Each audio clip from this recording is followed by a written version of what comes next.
Alright, we're doing a 2017 Chevy Equinox water pump. It's leaking on this car.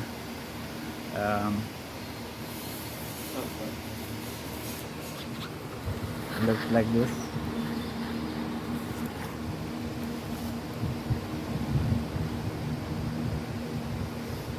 You're gonna need a special tool, GM water pump holding tool.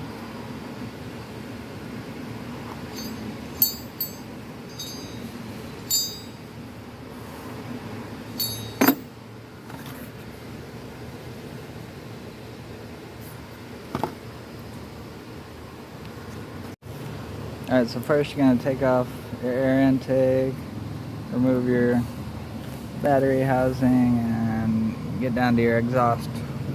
You got to remove the catalytic converter on this one.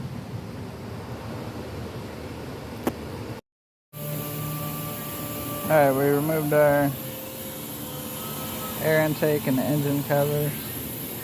Removed our battery and battery tray. Gotta get down to just take these coolant hoses off and take this bracket off and the exhaust shield so we can remove our catalytic converter. And you can see the mounting bolt for your water pump holding tool.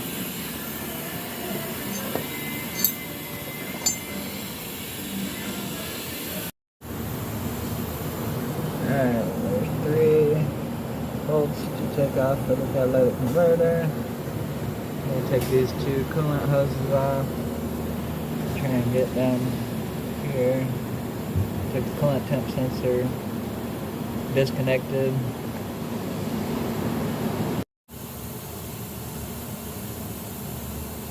Alright, you got all the hoses disconnected.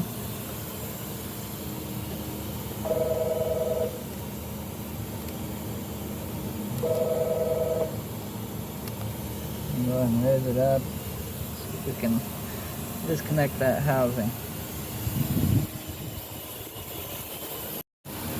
Alright, we got the 2 bolts loose off the top. Now we gotta take this one behind here, this one right here, take the exhaust hanger, and these 2 bolts right here. Get this thing out.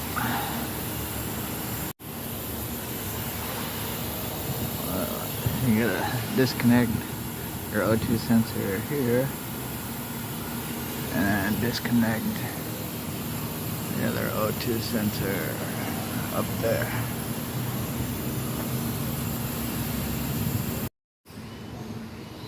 Alright, you got your catalytic converter removed.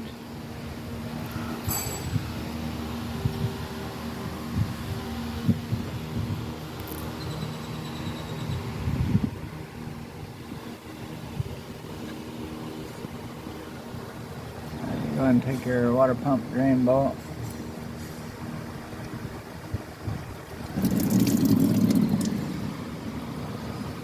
Oh, that wasn't much. And don't forget to put it back in when you're done. Now we take our 2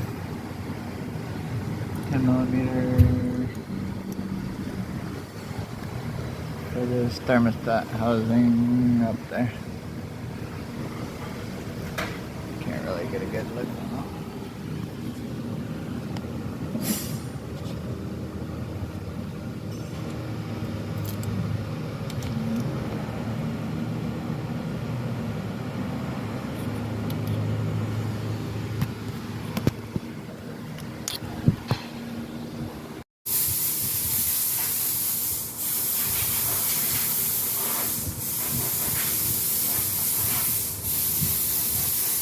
So it looks like the coolant temp sensor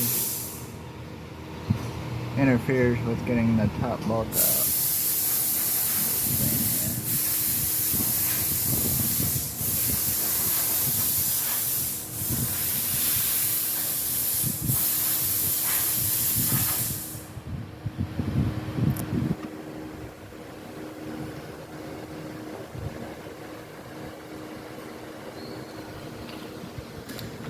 my coolant temp sensor out.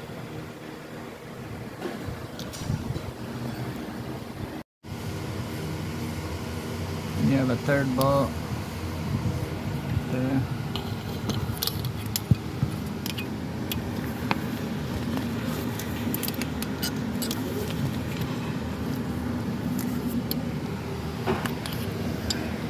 And now you should be able to take your pipe out of here.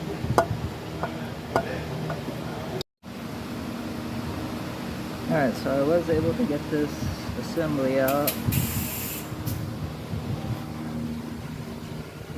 without removing the header. Just kind of wiggle back and forth until it comes loose.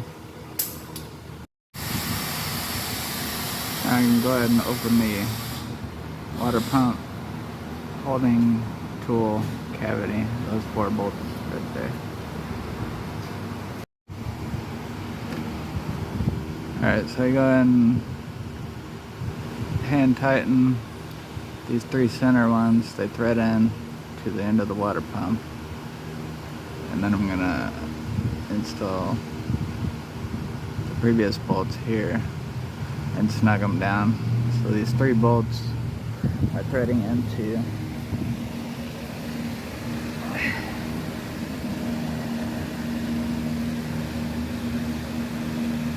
those 3 holes right there, and then I can remove the 3 water bolts for the sprocket. Magnetic 10mm with an extension.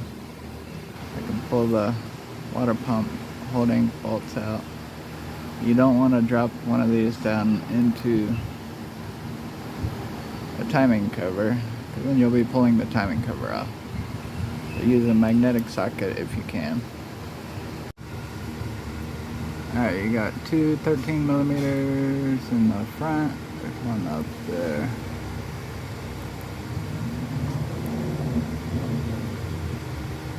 And one right there. And then you got 2 deep 13mm in the back. One right here.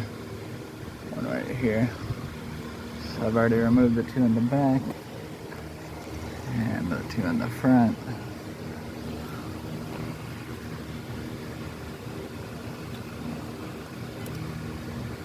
I need something to pry on it. Pry it on it just a little bit.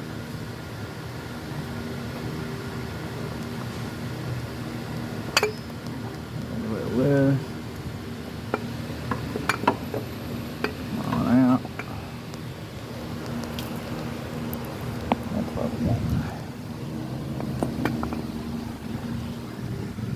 See the tool holding the chain in place. I put a little tiny bit of gasket maker in the slot to hold it in place while I install it. Alright, so torque your 3 bolts going into the sprocket to 89 inch-pounds.